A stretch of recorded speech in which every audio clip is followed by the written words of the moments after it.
I'll move to approve the agenda as printed.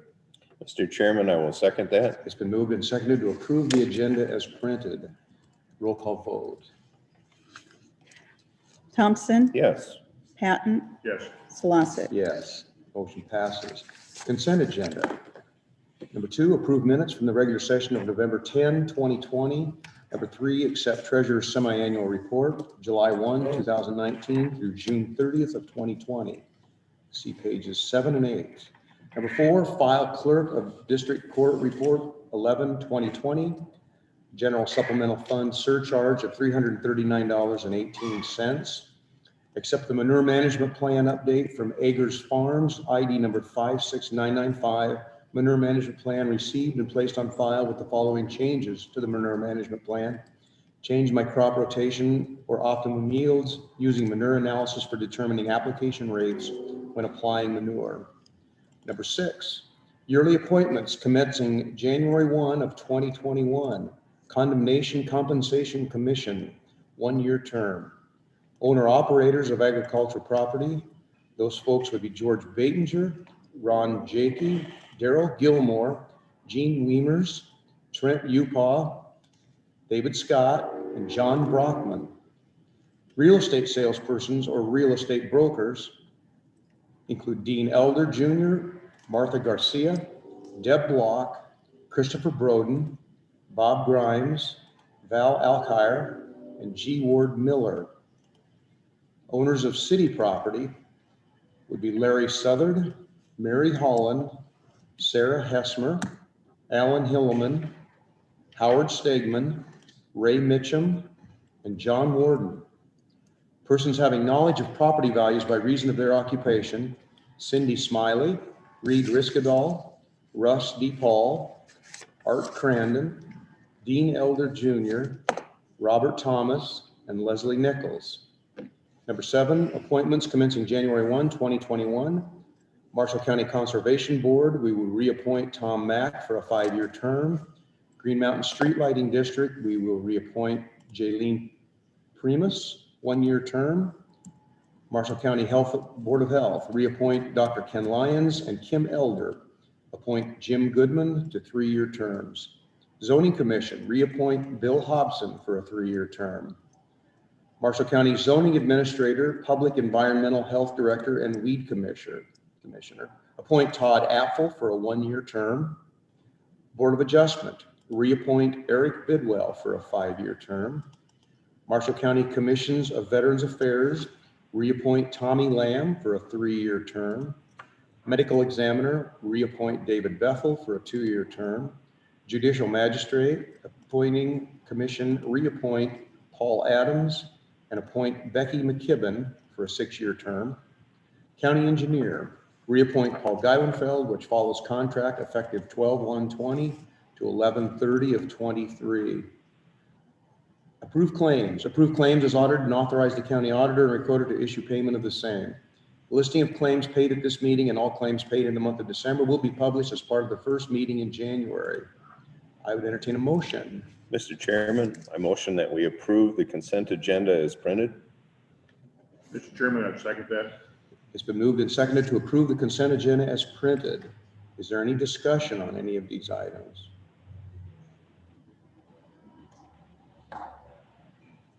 If none, roll call vote. Thompson, Yes. Patton, Yes. Solosik. Yes. Motion passes. Number 9, approve a personnel hire. Hire Sabrina A. Eggleston, Sheriff's Office, Deputy Sheriff, full-time rate of pay, $23 an hour, effective December 27th of 2020. Mr. Chairman, I would move to approve the hire of Sabrina A. Eggleston, Sheriff's Office, Deputy Sheriff, full-time rate of pay, $23 per hour, effective December 27th, 2020. Mr. Chairman, I would second that. It's been moved and seconded to hire Sabrina Eggleston, effective December 27th of 2020 for $23 an hour. Is there any discussion? This is, just let it be noted that this is a replacement. It's not an increase in staffing. Roll call vote. Thompson, Yes. Patton, Yes. Solosik. Yes, motion passes. Number 10, Housing Steering Committee funding request.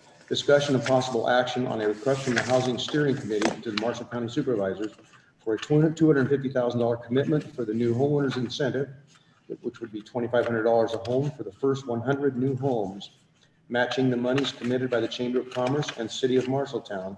The incentive is for new homes built in Marshalltown sold for $180,000 or more at closing. Is there a motion at this time?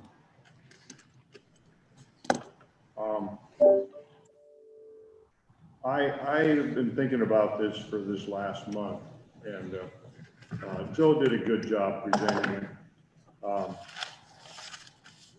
The county at this time, without really going into debt, has got their hands full taking care of what we're trying to do right now. And guys, I personally think that we need to let this go for a while. And then the other thing too is, I know we asked Joe the question, if this could be or would be used to help some of the smaller towns at the same time. And from what I understood was not in the present working of it. And that's a lot of our people that we, in an area that we have to work for or work with and so on, being a county entity. And those two things make me feel we ought to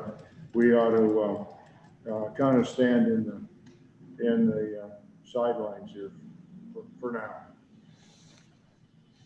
Joe, good morning. I see you're on with us. Morning. Joe, were you asking for this $250,000 up front now at this point? No. Or is this something into an account? The ask is that we've got a commitment for the $250,000, much like the city and much like the chamber. We would pull from your entities, from the city, from the chamber, sorry, as well as the county, just as each home was sold that fit the protocol or fit the specifications that we've got. So at this point, we don't have to come up with $250,000 for you. Nope. Okay. Joe, do you have any idea when this may kick off? We won't see anything come out of this until at the earliest the fall of 2021, because we need to make certain that we've got everything specified. We need to make certain we've got all the funds available. And so we're ready to go. And then we expect to kick it off, we hope, in 2021. I would hope we're kicking it off in the spring of 2021, letting developers, builders know that we're doing this. But then we need a collection of homes that would be being built. And as I'm sure all of you understand, it will take at least 6 months for a home to get built from the time all that gets started. So the earliest we could ever expect that any payment would be made to a home buyer under this incentive would be the fall of 2021. I know when you gave your presentation, one of our questions was all the taxing entities, being the school system and the community college, was there going to be participation of everybody all around, or is it just the city so far? It is just the city so far. We've had some discussion with the offline with the school, having them look at some of the legal obligations. Both the school system and the Iowa Valley both are aware of it because they've got representation on the chamber board, so they know what's going on. But we just haven't had those formal asks yet.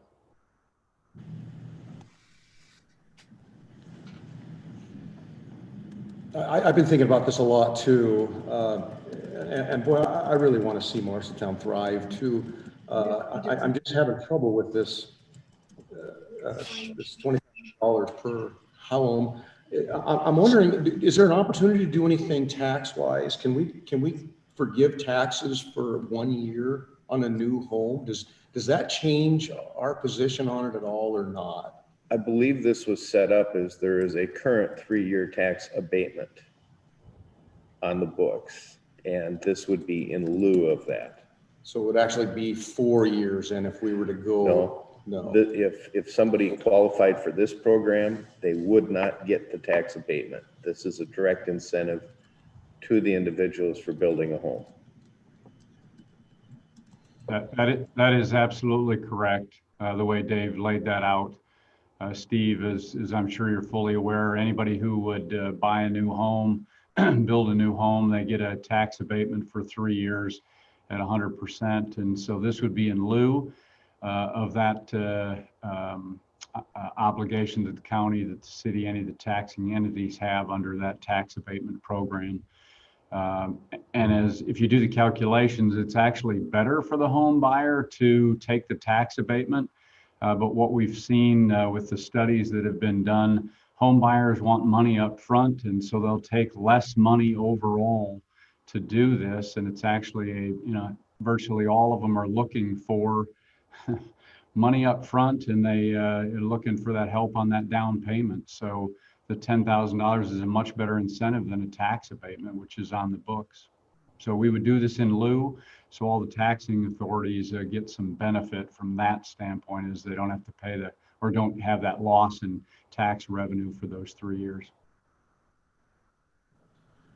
I personally would like to participate in this, but to participate in the level of a breakdown as to the amount of property tax on a home, the amount of the property tax dollar that goes to the different entities, the school system being approximately 47%, the city being approximately 36%, the county being approximately 14.5%, the community college being approximately 4%. I would like to participate in that range.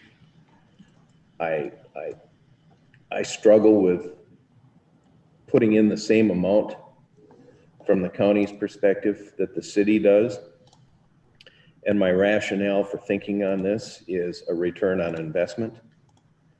You know, if we're making the same investment as the largest entity that's going to receive the greatest benefit, I would like to see our benefits the same. And from a return on an investment or property tax dollars, that's not there. I've struggled with that from day one on this. I really would like us to participate in some fashion, and I'm wondering if we could possibly table this and wait until we are done with our budget this year and see if we've got some available funds and to participate at some level. I can't answer what that is yet today. Okay. So what you're thinking though, Dave, if we would, they're looking for 500,000 total. 250,000 For us, 250,000 from the city. at this time, yeah. Yeah, so it'd be 500,000. 14% of that would be roughly 75,000. I think. I didn't calculate it.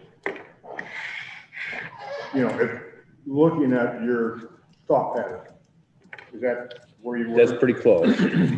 Now, that's just my thoughts, you know, Well, I understand where both of you guys are coming from. Yeah, I really don't think that the school will participate. I don't know that they can legally. And, but I understand philosophically, it would be nice, everyone who takes taxes ought to participate. Everybody needs to have skin in the game. Yeah. And we shouldn't be carrying anybody else's water for them. Mm-hmm. I would also like to see something said, put into the organizational part of this, that some of these other towns who participate in paying taxes because they're in Marshall County, I'd like to see them involved in this also, that they can receive some help. There's some possibilities of some nice homes and nice areas of homes being built in the towns that we've been helping for one reason or another. Exactly. And it may take a little time for that to kind of work its way, you know, and be put together. But that's just my thought. Can we just not say no today, but not say yes? I would like that. Joe, is Okay. that, we don't want to. I really want to participate in this in some fashion. I do too. I truly do. Let's give it some more thought then. If it's not going to happen anyway, Joe, until monies won't be going out until the end of 2021, maybe we've got a little time here to scratch our heads a little. We've got time. Obviously, we need to put the program together so we can announce it.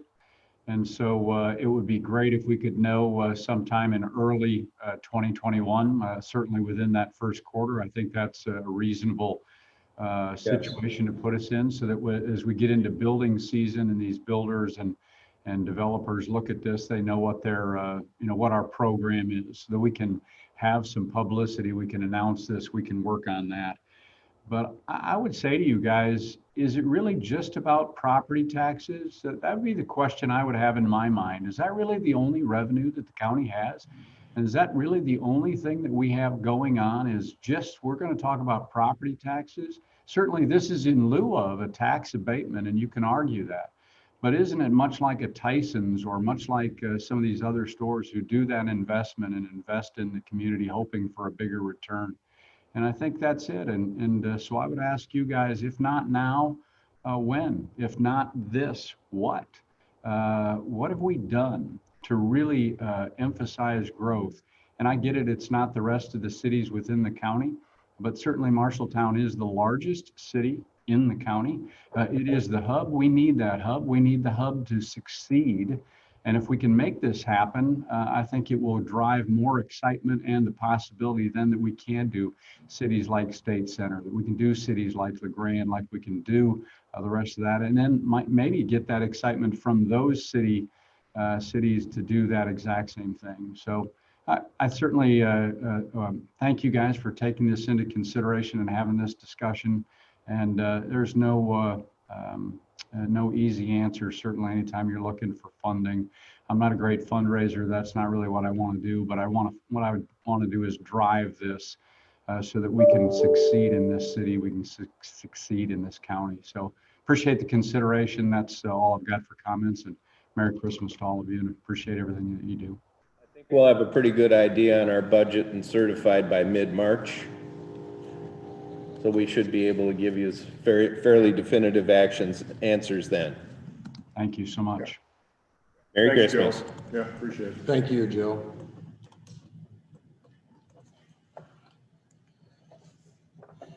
We don't need to table it. We didn't do anything. No. Please bring it back up. Yep.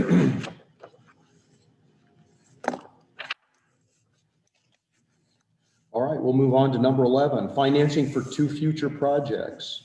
Discussion and possible action regarding financing for the county radio project and construction expenses on the county buildings following the 2018 tornado. I would open it for discussion, or does anyone have anything they want to share? Okay, I have some information There we go. that I got from, I was still typing the notes from the last one, sorry. Okay. On December 11th, Jarrett Heil, Mary Stubbs, myself spoke to Jason Comiskey. He's an attorney at Ehlers & Cooney, and he's the one that assisted us with the question earlier, so he had a little bit of knowledge about our product. He deemed that the 2 projects we were looking at were things that were essential purpose and did not have to go to a vote. So we kind of got through those next steps. Ironically, he thought the reason we were trying to get funding was due to the derecho. And I corrected him and said, no, this is from the 2018 tornado. So I had to get the proclamation from the governor that it was a disaster area for it to meet the criteria for the Iowa code. So we've managed to do all of that and get all of that information.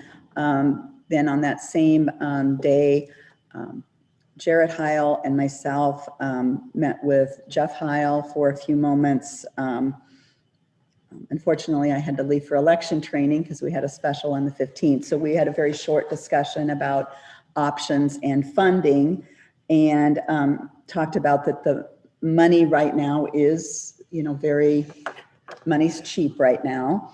We had the option of a bond process or a loan process. It's all essential purpose funding.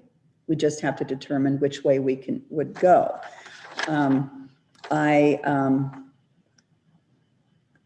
We had talked about kind of a line of credit. That was one of the discussions we'd had in previous conversations. And Jeff reminded me that normally on a line of credit type instrument, interest rates are not locked in. So you're paying a variable rate until you kind of get to the end, and then you get a fixed rate. And from personal experience, that did make sense, and that probably locking it in may be a better option, but obviously, that's all of you's decision. I then again talked to Jason last Friday on the 18th, and we kind of walked through the mechanics of the process, whether you choose to do a loan or a bond. And we do have Jeff Heil on the meeting as well, and I'm going to defer to him in just a few moments. But if you determine the funding method today, Jason said that we could set the date of the public hearing at our January 5th meeting, and we could set the date for that hearing for January 19th. We have a publication we need to do. We can do that the same day or shortly thereafter. It needs to be published by the 15th of January. We can hold the hearing then on the 19th, and he recommended that we should not sign the agreement with Raycom until the funding was determined. Yes. So that was a very important piece of all of that. I also spoke with Mary Stubbs, our accountant, a bit yesterday on the budget. We're very, obviously super early. They're still in the beginning phases of getting things ready for our budget meetings that begin next week. And she just said that she feels, as we get, and I've got some more information from her as well, but she kind of recommended the 8 or 10-year option, and we're going to see some of those here in a few minutes, just because of we don't know what valuations are going to do as a result of the tornado in 2018. The valuation process is very important, and they are not completed with that for this year. We are a bit delayed because of setting up all of the fire districts throughout the entire county. And so that was a big process. And so now they're working on, normally the valuation stuff would be, we'd have a pretty good idea where we were going to be today, but we don't have that quite yet. Okay. So we're hoping by the end of next week we do, but for you guys to make your decision today, Mary kind of based her decision on, and her information on last year's valuation as she looked at things, because that's the best number we have.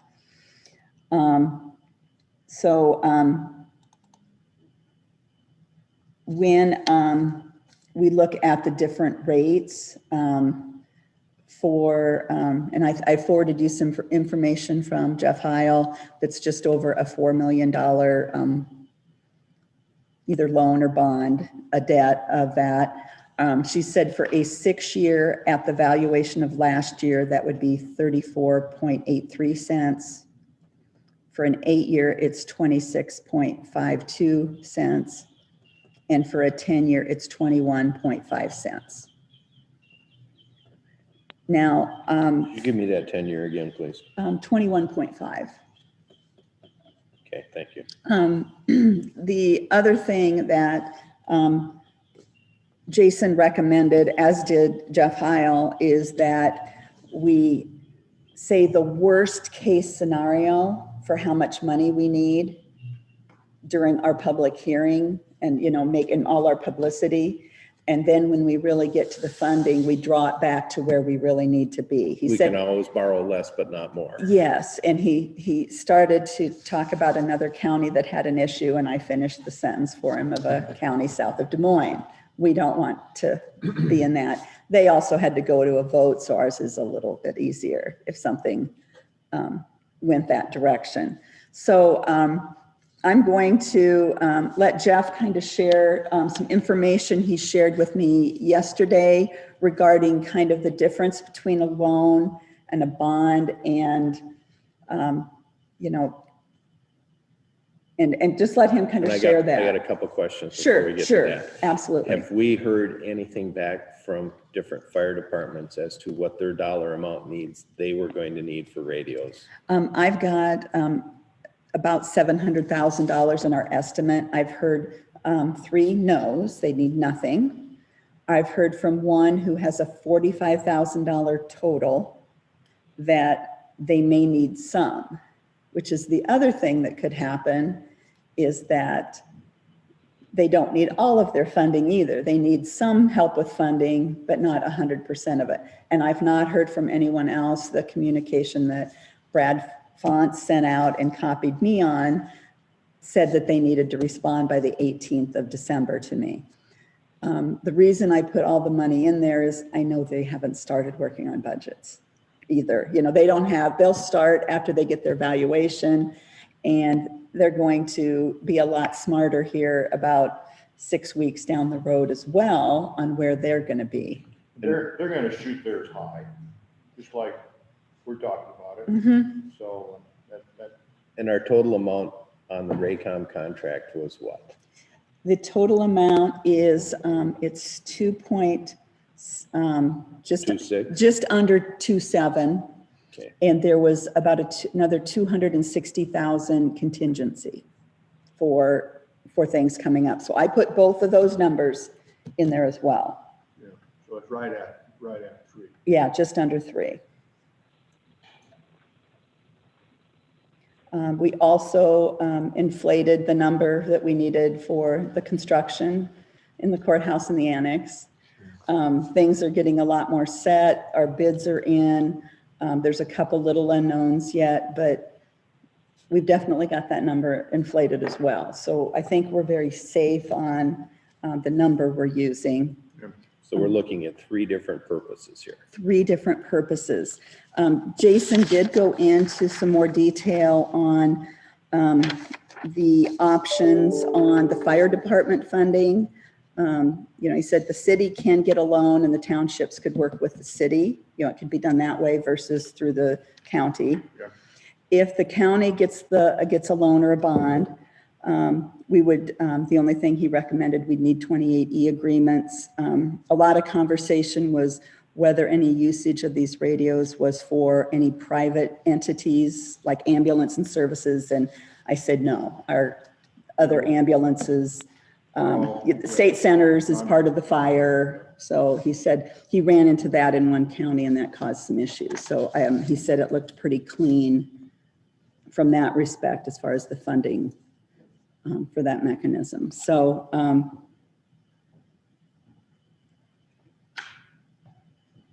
any other questions? There's only one fire district that does not have a city entity, and that's Green Mountain. Green Mountain.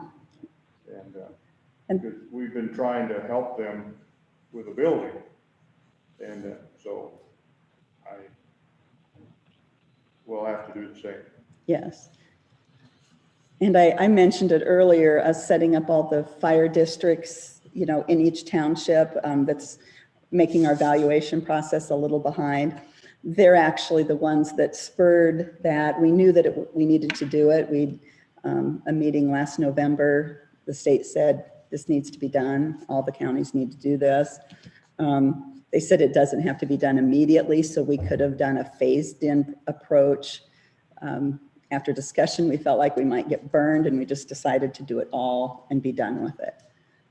So we'll have that process behind us so that in a township, they can actually have different rates for their different fire districts to the patrons. So if they do decide to build that for the Green Mountain Fire, they can charge those patrons a higher rate if they so desire. So are we ready for Jeff to kind of explain the difference between a loan and the bond and some options there Yep. with that Let's do loan? that. You bet. Okay. Morning, Jeff. Can you hear us? Yes, good morning. Can you hear my audio? Absolutely. Yep. Can you hear the audio? Yes, sir. Hello. Okay. Basically what's before you is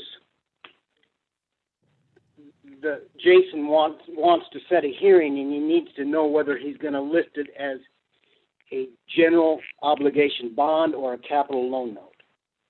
And there's two areas in order to do a general bond. Can everybody hear that clearly? Yes. Okay.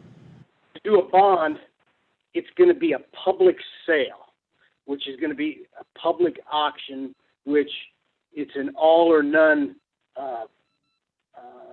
winning bid. It's the whole whatever, $3, $4, $5 million, whatever it is. And when you go to a public sale, it goes to the whole financial markets, and it isn't necessarily focusing on just your local banks. But there's nothing, the local bank can participate, but it's going to be at the rate. But then they have to take the full amount. You know, if you're $4 million or $5 million, they've got to come up with that full amount and the term of it. And generally, in my experience, we like to have, you know, the local banks want to always participate, but generally, the further you go out, and as Nan said with Mary, that you're looking 8 or 10 years, the longer we get out over 5 years, the less they want to maybe lock in at the current rate. So it's something to consider on a public auction. The other is a capital loan note, which can be used, and that's what Jason can say, hey, when he puts the hearing is capital loan notes, you can go to several options on a capital loan note. One is you can direct, you know, your finance people to go directly to one bank and negotiate that, and just like you're doing a car loan or a house loan. But you want to be able to know that you're into the market rates, what I shared with Nan. Or you can do, that's a direct loan, or a capital loan note also can be a negotiated sale with a registered security, which we do in many counties, which if you were having Northland or any other company do it, they would underwrite the issue at the public sale rate. And then in our case, we go to all the local banks and say, do you want any piece of it? And let's say there's 4 banks and 4 of them want $1 million each. We would divvy that up to those that way. You know, it's a registered security, and you trade them that way. They can trade them. The other is you can do an actual local sale. If you could just put out a bid to your local banks, and you could do it that way. So all of those fall under the loan. You don't have to decide which of those avenues today. Today, you just need to decide whether you want to take avenues to, you know, maybe have the banks participate in some level, or if you just want to do a one public auction. I will tell you, if you do a public auction, a lot of bidders in the public market will want that rated. A lot of the buyers will not buy unless you got a Moody's or an S&P rating. And there's nothing wrong with that. It just eliminates some when you're doing a public auction. So you eliminate maybe sometimes who's bidding at the best rate.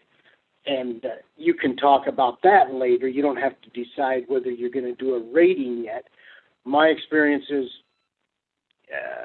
anytime you get over $3 million and you're going over 5-6 years, the rating will pay for itself.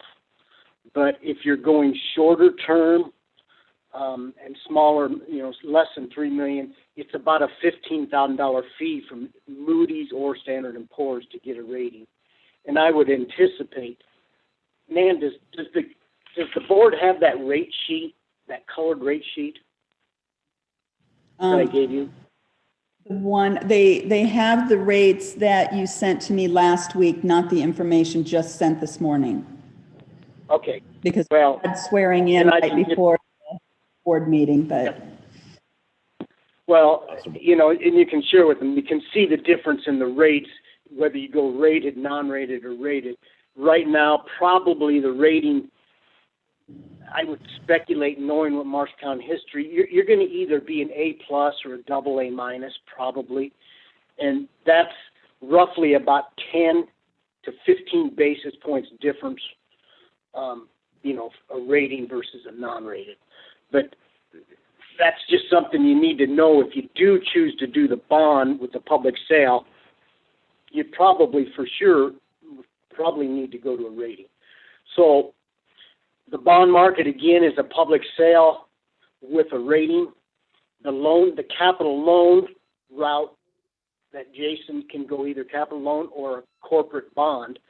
If you go capital loan note, which he'll put the hearing notice, that can give you the option of either going one-on-one with any bank, doing a local bank bid, or doing a negotiated rate at the public sale rate, and then allowing the local banks to have the whatever amount they want to. Or if it's at a low enough rate and they don't want to participate they won't have any of it. It's going to be up to them.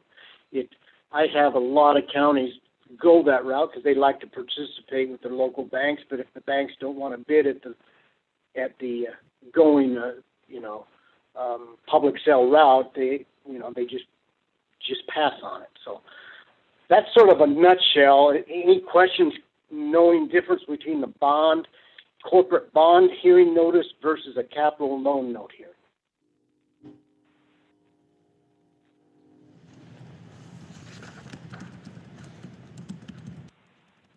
Actually, I understand pretty well here right now, Jeff. I appreciate your information here from you.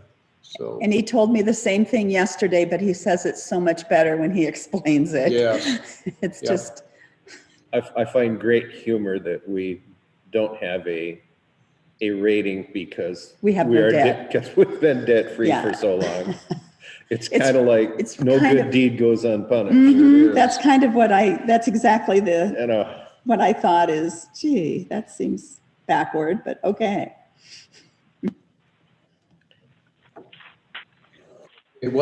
And also, I just add, I mean, if you look at the different rates, today a non-rated, these are non-rated. If you wouldn't do, if you did a 6-year, and I know that's sort of short, you're at about a 0.8 to 0.85 interest rate locked in. An 8-year, today's market non-rated is about a 0.95, maybe a 0.9. A 10-year is about a 1.05, and a 15-year, just if you're knowing, is about a 1.15. So there's not a lot of spread, but there is the yield curve has got a little angle to it, and these are non-rated rates. If we were rated, you could just take about 10 to 15 basis points off of those. So just to give you an idea where rates are, and that's what Nan and I talked about a week ago is, you could do, like you say, you could do just take money as you need it, draw down. But let's say at the end of the term, a year from now, do you think rates will be these rates or lower? Or if you think they're higher, then it makes sense, to lock in rates now. But that's the risk of, generally in a high short-term interest rates, we do interim not knowing what those outs are. But in a case where you get very low rates and you can lock them in, most municipalities are locking in, when they've been under 2% for the last, year and a half to 2. We haven't been doing many interim loans, which we call them interim, where you draw down and then as soon as the project's paid for, then you just lock in the term. So you've got some options, but those are the rates today, just so you get an idea. And then also I sent Nan this morning, she can share with you. You can actually see the property tax impact. I sent her $5 million just as a worst case, and we can do smaller amounts, but you can see for each class, the residential, commercial, and ag, what the tax impact. And again, my calculations are the same as Nan's and Mary's. I'm using last year's valuations because I don't have them yet, but these are based on last year.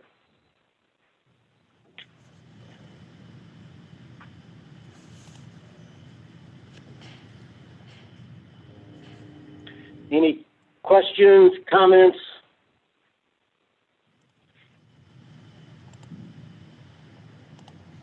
So does the board know that basically you're looking at today giving Nan, do you want Allers to do a public hearing notice with a general obligation bond notice or a hearing notice with a capital loan note?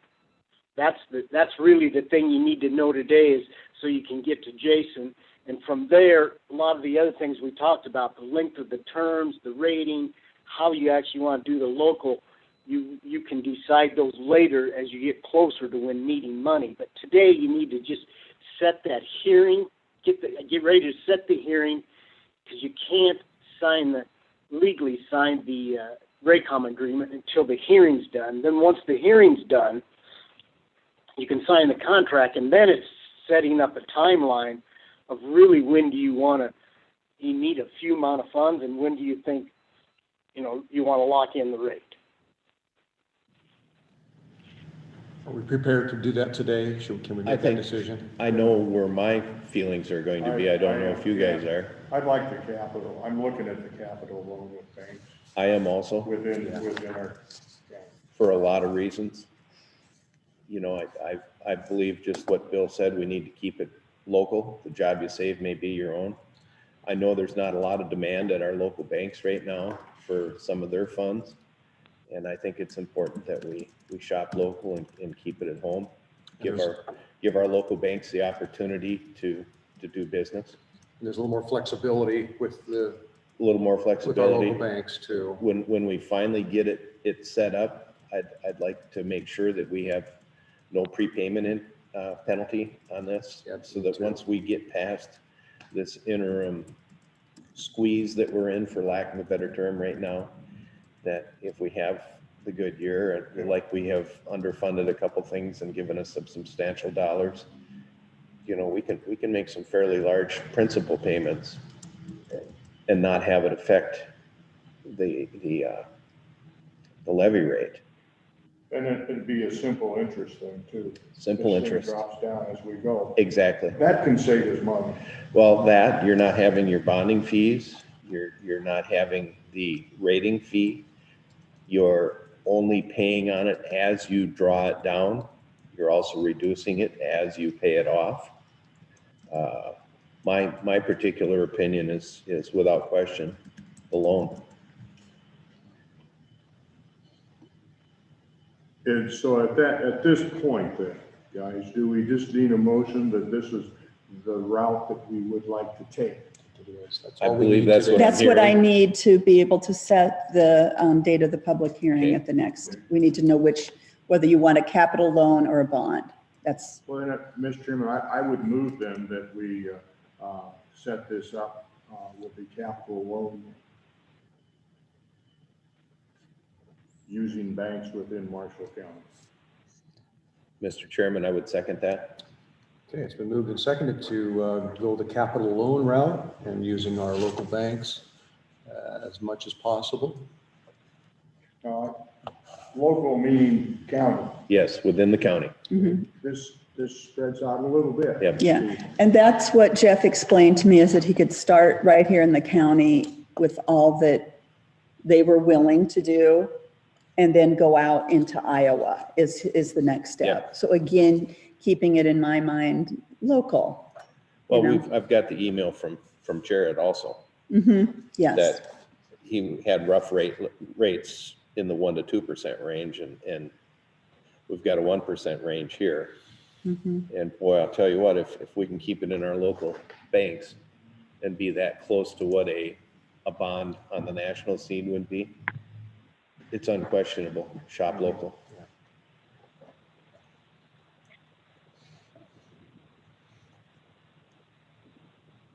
All right, do we have our motion, is our motion clear then? Second, did we second it? Yeah. Did you second it? I second it, yeah. I was still writing. Yep. So I said for the motion, set up funding with the capital loan options with our local banks where possible. That's what Yeah, I, I mean. instead of local, I said Marshall County. Okay, with Otherwise, Marshall County, We could, as much as possible. So I corrected that. All right. All right, roll call vote. Thompson, Yes. Patton, yes, Solosik. Yes.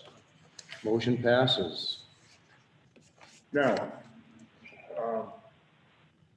do we really need them to try to get a rating?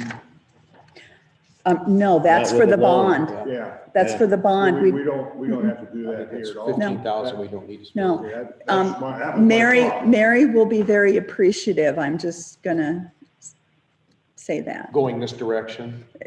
It's a lot of work to It's get the another- rating for Do her. we need to set the date of the public hearing today? We can't. We can't. No, we needed to determine this and then we'll get the words for the January 5th meeting, which is when we'll set it, and we'll hold the public hearing on January 19th. Okay. So that was the And timing Jason and I worked out. the other thing is, if you need to move that up a couple, 2-3 days, we've got our first Board of Supervisors meeting the first day of the new year. On the It's not a 4th. holiday on the Yes. 4th, 1 day Yeah. difference. That's, You know, I went 6 through of that one, half a dozen with of another. Jason and he said the 5th will be fine. Yeah. And really with the holidays here, I talked about we could have a special next week, but the publishing the notice is a big deal and you need to make sure it gets in. And we felt a little safer doing it after the first of the year, past the holidays, worrying about people at the TR, getting that in and making sure that's all correct. Yeah, because you got to get it in both newspapers, State Center and here. Mhm. Yes, so you got the timing of And all we that. might not hit State Center's publication date. We'll be okay. Usually they're We're doing that on pretty the good, but the fifth. holidays, it always throws a monkey wrench into things. It Yeah. does. So we felt like when Jason and I walked through that on Friday, the timing, this just seemed the safest. And as well, if, in my mind, really, it's a couple week delay because no one does anything between now and January 5th anyway. So if Raycom knows that the signing of the leases or the agreement is coming, I think we can hold them off just a little bit longer. Okay. We're getting Very closer. good. This is one of the bigger decisions I've had to make here. It'll be this nice last to 4 get years. this off our plate Yes, it will. and a lot of other Absolutely. things. I think about this at night, and that's not good. I don't like, when I'm sleeping, I don't like to be thinking about this kind of a thing. Well, So this is good. at 3:00 last night, I was watching 2 different financial programs Oh, on where they see. thought the interest rates were going. And everybody, whether it was Neil Cavuto, where it was Mary Bartimono, or whether it was my third one I watched, they all felt that for the entire foreseeable future, being a minimum of 1 year, that the Fed is going to sit on their hands, period. Okay, 'Cause I mean, they're Interesting. literally at 0 now. yep. And How can they go in I that don't see direction? these things changing. I would like to thank Jeff for all his help. because- Absolutely. Yeah, Because yeah, it thank you was, very much, and on Jeff. very short notice, trying to enlighten me on how this works. And I felt like this time, hearing it probably for the 3rd or 4th time, it's finally really getting in there. It's Sinks in. really complicated. Yeah. Well, Jeff, have a Merry Christmas. Yep. Well, Merry Christmas to you. Thank you very much. Yeah, thanks again. All right, we'll move on to 12. Health Partners Unity Point Health Incorporated Load Leveling Care Transfers and OON Claims Treatment. Discussion and action on amendment to the medical claims administrative services between Health Partners Unity Point Health Incorporated and Marshall County effective November 17th of 2020. Mr. Chairman, I would like to motion that we approve the amendment to the Medical Claims Administrative Services Load Leveling Care Transfers and OON Claims Treatment and authorize the chairman to sign. Mr. Chairman, I'd second that. It's been moved and seconded. Did we approve We approved. the amendment to the Medical Claims Administrative Services Load Leveling Care Transfers? And I think we all know what that means. Load leveling is being able to move patients to where there is room Yep. in the Yes. area. And this followed the 3 guidelines that they suggested coming from our health partners. Yep. All right, is there any other discussion? Roll call vote. Thompson, Yes. Patton, Yes. Solosik. Yes. Motion passes. Number 13, approval of EMC insurance settlement and a release agreement. Discussion and possible action to approve of EMC insurance settlement and release agreement regarding the policy provisions under the ordinance or law additional coverage for code upgrades in the county courthouse and annex for $1.250 million and authorize the chairman to sign the settlement and a release agreement. This is an approved type of minute. Yes, this is an approve. We have the agreement here from the attorney. The version that Lucas and I went through with our attorney was a marked up version. I now have the cleaned up one. I will review it against our marked up version to make sure what Steve signs before he signs it. Okay. So we got our dating as to when the date that the clock starts ticking has been accepted, plus what we're doing on the annex, plus our code upgrades. We got everything. We got the code. This is the amount we will get. This leaves a cost for us of the $221,000 and change. Just publicly, what we learned in mediation is that because EMC's lawyers trusted their code expert, if we did decide to go to court, we could not sue for our attorney fees. We would have spent more than that in attorney fees. We would have spent more than that in attorney fees, and once we learned they had us between a rock and a hard place, I really it was didn't- hard. I really did not like the way that the state code is written, that slants it over into the side of the insurance companies. And I have spoken with both House and Senate on possibly some legislative changes there. I would imagine with the power of the insurance lobbyists that there's no chance, but that doesn't mean that it can't be brought up in a bill anyway.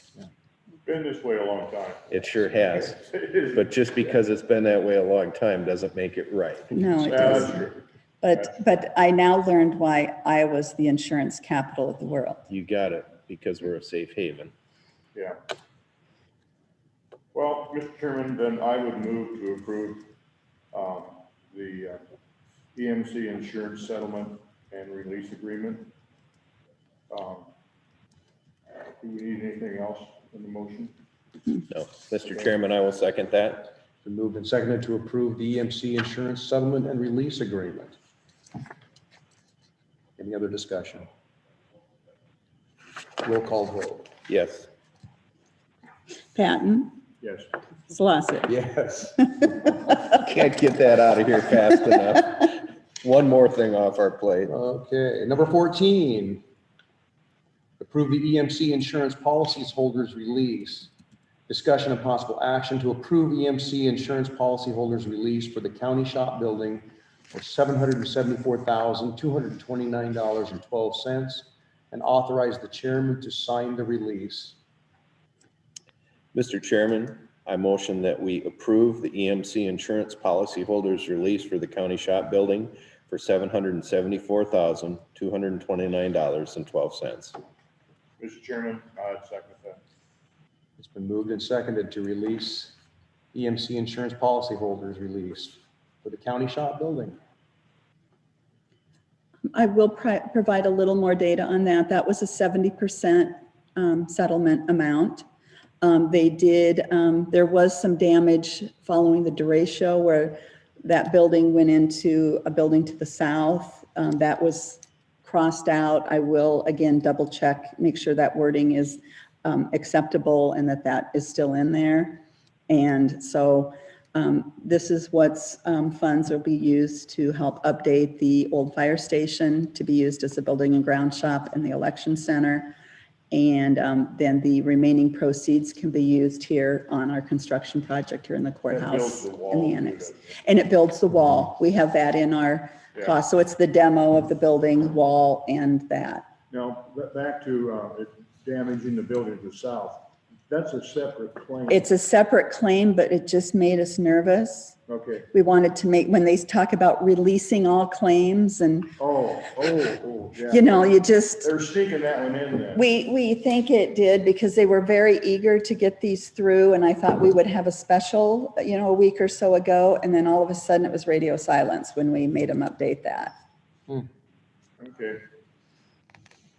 So they may still be cutting a check for us before the end of the year and sending it out, but, and it'd be my guess because it's a good thing to get these off their books. Yeah. They're a calendar year company, so.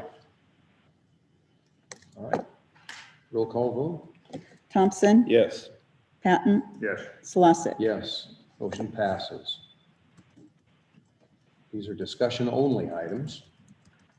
Assault Care Center extending shelter and support, which is Access, ACCESS. Tess Cody, Executive Director. Oh, you missed item 15. I'm sorry, I did. Memorandum of Understanding, discussion and possible action to approve the Memorandum of Understanding between the Teamsters Local 238 and the Marshall County, Iowa Sheriff's Office Unit relating to the overtime of jailers. This memorandum shall be in effect for 60 days, effective December 1, 2020, and may be extended upon mutual agreement of the parties. Mr. Chairman, I would motion that we approve the memorandum of understanding between Teamsters Local 238 and Marshall County, Iowa Sheriff's Office Unit relating to overtime of jailers. Mr. Chairman, I'll second. Been moved and seconded. Any discussion in this matter? Unless you want an explanation.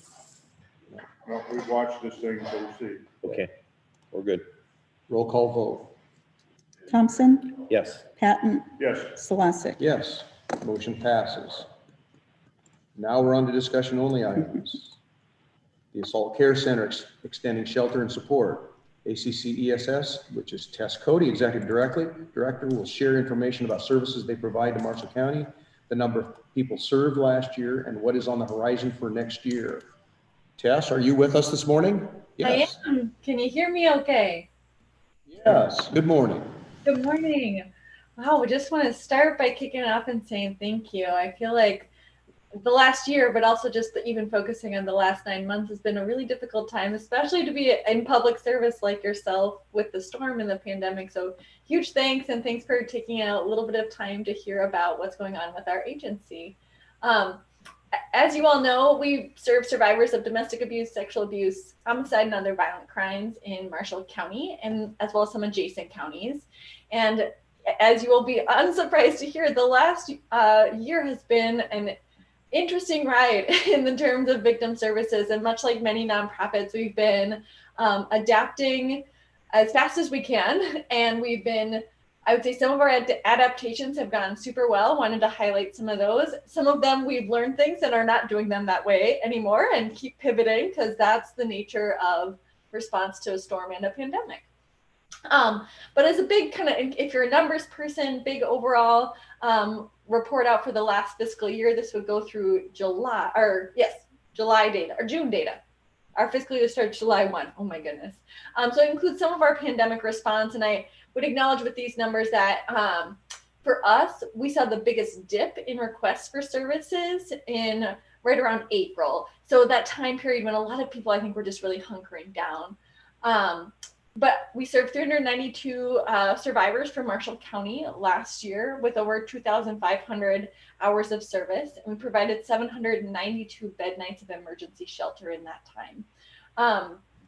One thing sometimes I've been getting a question specific to Marshall County, but also just our services in general, is just kind of what's happening. I mentioned that dip in April, and what's happened since then, kind of looking outside of just that fiscal year data. And we've been tracking that pretty closely.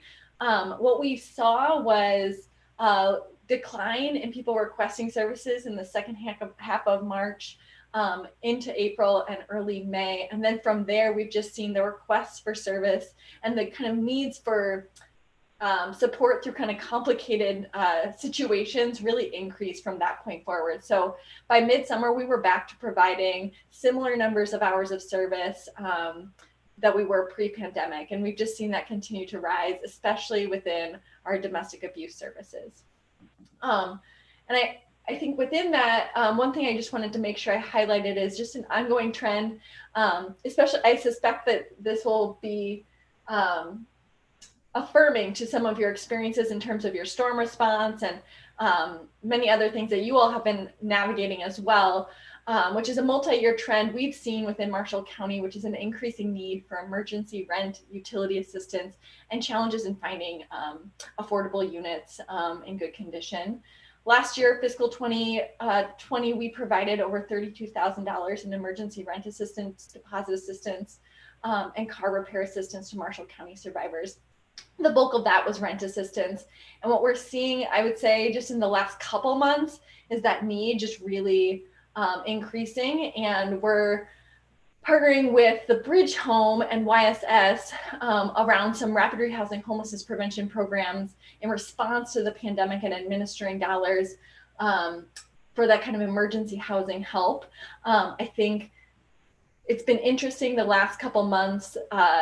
What we're seeing is a lot of people coming in with very large arrears challenges and challenges in finding employment for long periods of time. So facing some really tricky barriers to regaining housing stability and regaining safety. There's not a lot of financial flexibility for many survivors that we've been serving lately. So some things folks have been wanting to know as just a general community questions is just knowing that we've remained open throughout the pandemic. A lot of our services have changed. We've learned a lot of things. I will say as a technology Luddite that I was a little bit skeptical about some of the strategies that my staff brought, but man, they have rocked it. They started offering video and telehealth style counseling to survivors. And we also launched our first virtual support group. And both of those have generally had really positive responses from the folks that we serve, especially in talking with our youth advocates.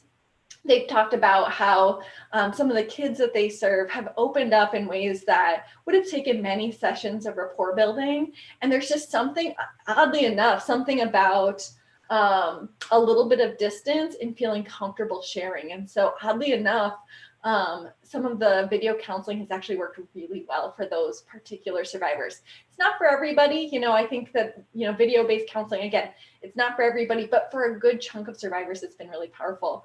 And with the video style support group, what's been really interesting there, and I wanted to make sure I shared with you all, we specifically did outreach to survivors who were not in our major kind of city centers to populate that support group.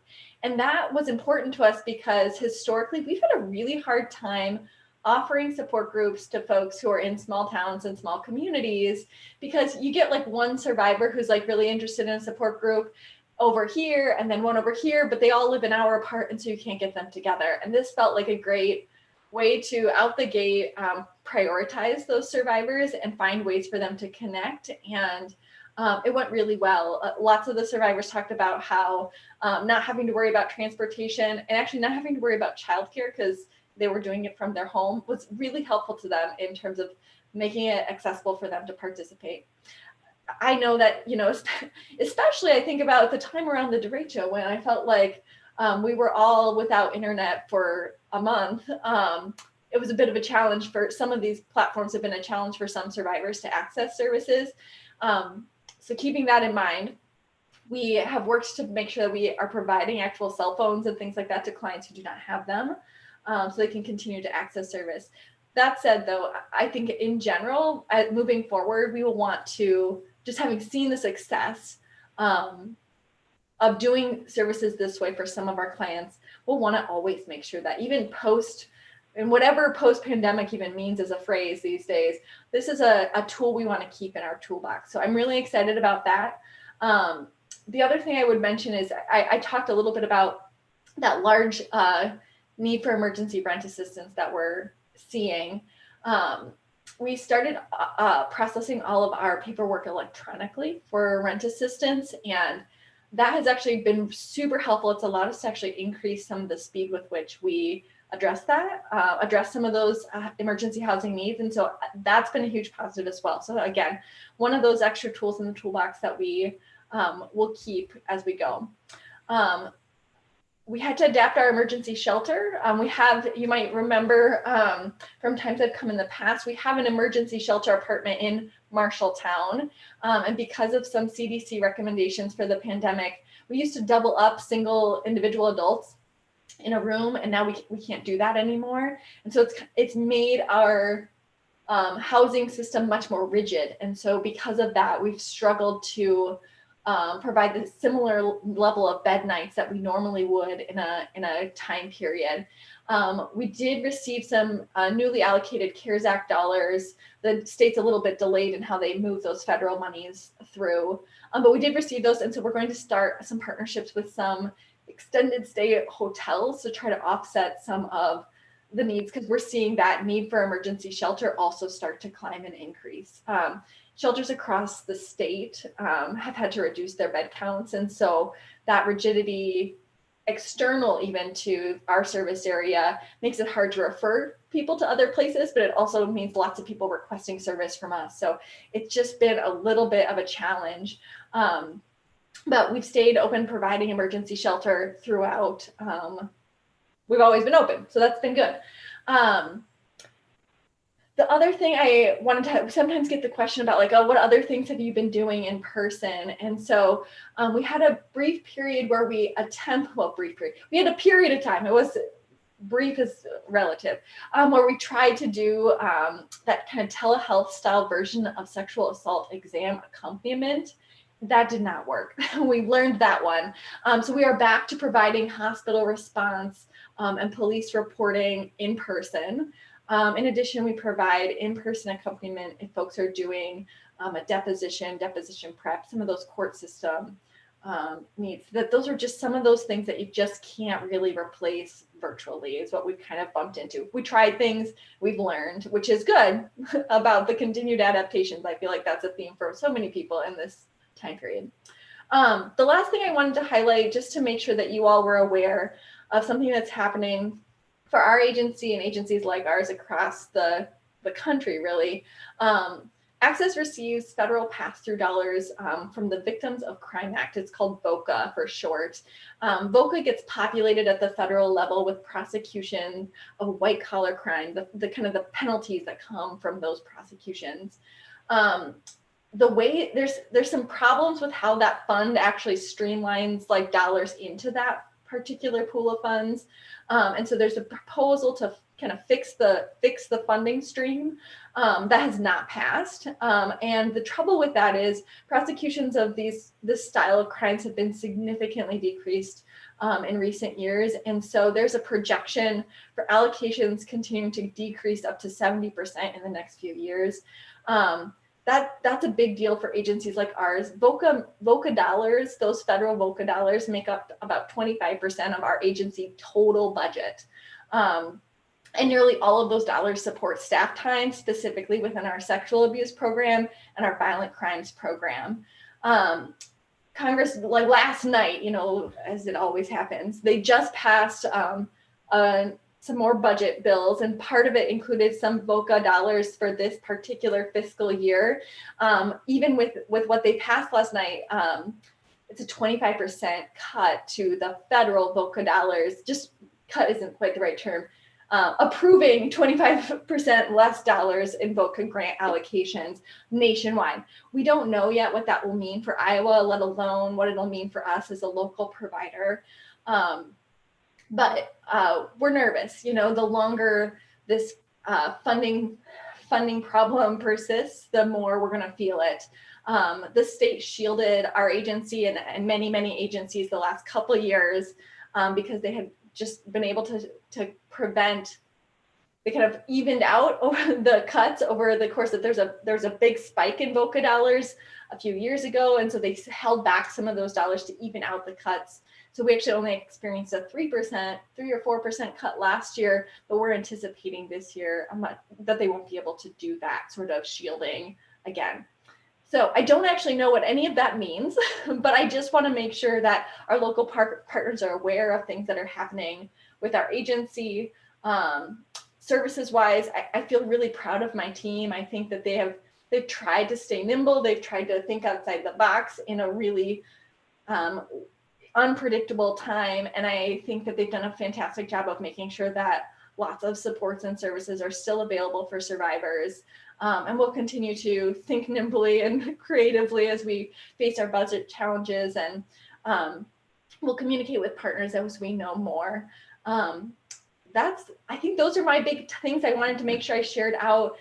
If there's any questions, happy to answer any further information.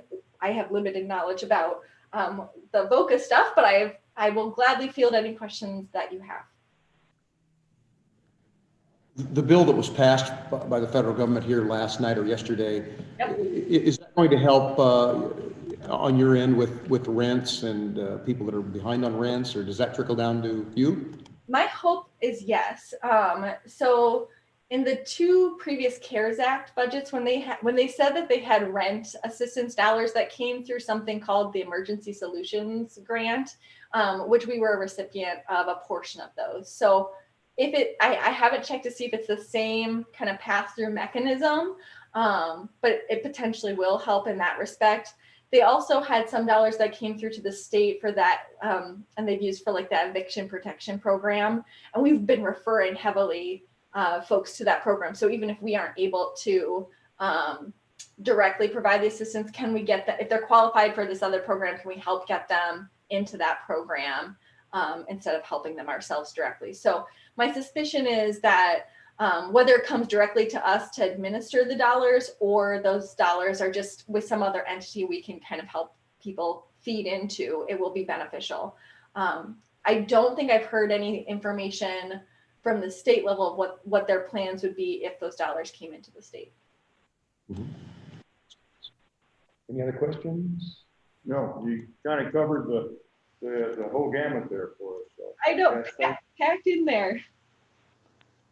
Very good.